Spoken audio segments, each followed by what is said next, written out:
All right, this is Ken here. I'm going to talk to you about the new keyboard keys that I have on my keyboard. So this is a Massdrop control keyboard.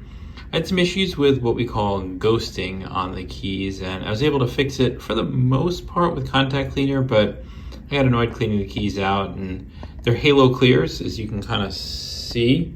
And I replaced them with the Holy Panda X, and with a little comparison here on the keyboard. You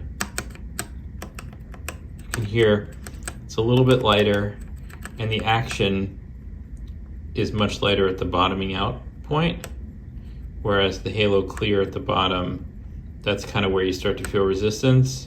You feel a little resistance there, and then the resistance is the same all the way through. So actuation point, moderate resistance, higher resistance as you push down. And this is the Holy Panda. Resistance, actuation point, and the same pressure all the way down to the bottom. I find this to be a more comfortable key to type on. Hope that helps with comparing the two.